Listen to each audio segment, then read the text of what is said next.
Sebab itu pada malam ni sebenarnya saya memang pun merancang untuk membincang satu tajuk, iaitu memahami musibah. Memahami musibah. Kerana persoalan musibah ini dalam seminggu 2 atau 2-3 minggu ini ada sedikit menghantui kita. Apabila berlakunya gempa bumi yang terbaru di Aceh, sehingga membawa bacaan skala Richternya ialah 8.7. Bacaan yang sangat hampir sama dengan bacaan gempa bumi yang sebelum, yang membawa kepada kemudiannya berlaku tsunami besar yang menjadi sejarah besar dunia, terutamanya rakyat Aceh sendiri, dan kita pun turut merasa tempias. Kalau dulu berlaku gempa bumi di mana-mana, kita rasa tak ada apa-apa masalah. Tapi hari ini berlaku gempa bumi, kita sudah mula rasa tempiasnya. Ini suatu perkembangan yang tidak baik untuk kita. Jadi ini sesuatu yang menghantui kita. Tapi alhamdulillah, ramalan berlakunya tsunami pada malamnya tidak berlaku. Bukan saja tidak berlaku di Aceh, tapi ia juga tidak berlaku di beberapa tempat di pantai barat Malaysia, yang dijangka juga akan turut merasa tempiasnya, seperti di Port Dickson, di Langkawi, di Pulau Pinang. Dan ini satu perkara yang sepatutnya membawa kita kepada rasa syukur kepada Allah Subhanahu wa ta'ala. Baik tuan-tuan, oleh kerana itu pada malam ni saya nak ajak tuan-tuan bincang tajuk tentang memahami musibah. Dan makna musibah tu apa dia? Makna musibah ialah saya ingat semua boleh terima, iaitu kejadian atau peristiwa yang kita tak suka, yang kita tidak suka, kita tidak mahu, kita tidak senangi. Itu adalah musibah. Berita musibah. Jadi sebarang bentuk berita buruk dia adalah musibah. Berita baik tidak musibah. Jadi apa yang penting kita nak faham di sini ialah sikap. Pertama sekali saya nak fahamkan sikap.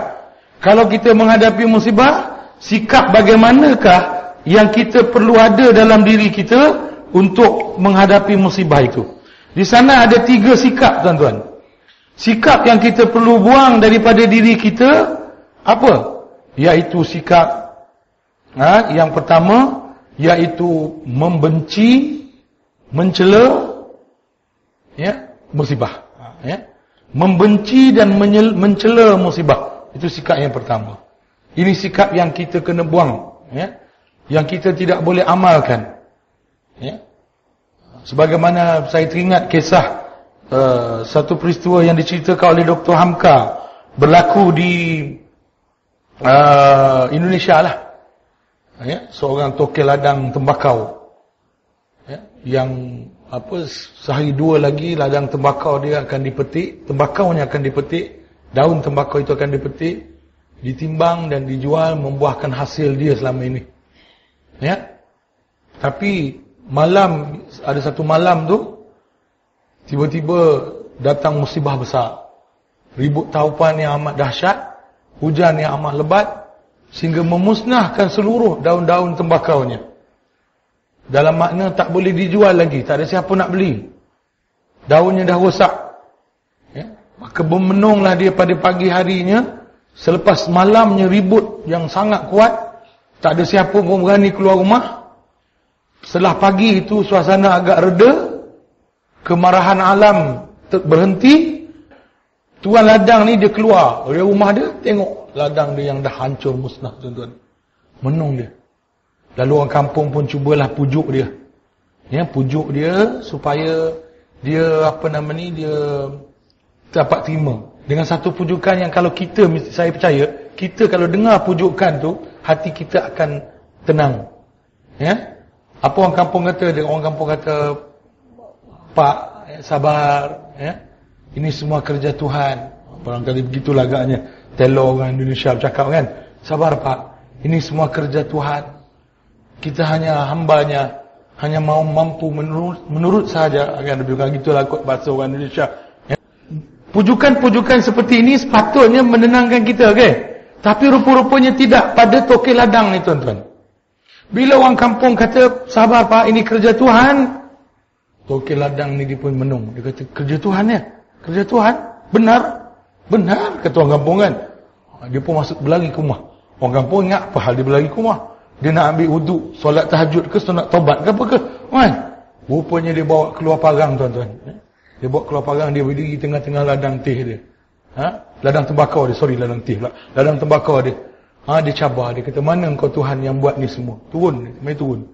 Dia mencabar Tuhan dengan pedang dia, dengan parang dia tuan-tuan. Ini peristiwa benar yang didakwa oleh Dr. Hamka berlaku, yang dia menceritakannya dalam kitab Tafsir Al-Azhar. Kemudian, lanjutan cerita ada dua versi. Versi pertama kata dia mati di panah petir di tengah ladang tembakaunya itu. Versi kedua kata dia tidaklah di panah petir, tapi selepas peristiwa itu dia jatuh sakit dan perlahan-lahan dia membawa kepada kematiannya. Tapi apa yang lebih penting ialah cerita selepas dia mati.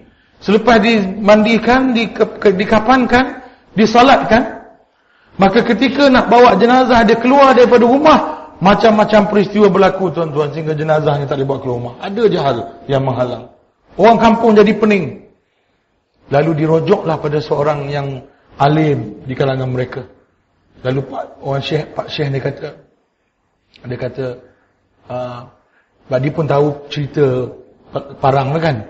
Dia tanya pada isteri arwah, parang yang dia guna hari itu ada tak lagi? Ya? Isteri dia kata ada Pak. Kenapa? Kan? Ya? Apa perlu? Kalau ada masih mudah, dia kata. Bawa sini parang tu.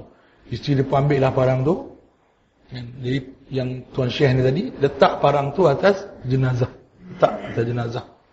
Lalu dia memberi arahan. Dia kata sekarang angkat jenazah ni, cuba bawa keluar. Orang pun angkat, bawa. Tiba-tiba jenazah tu boleh keluar. Boleh keluar.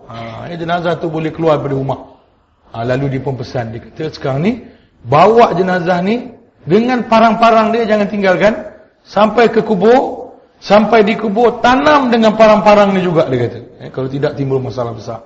Jadi orang pun ikutlah pesanan dia, sebab orang pun tak nak susah. Nak mengeluarkan dari rumah pun dah berjam-jam dah. Ada je masalah.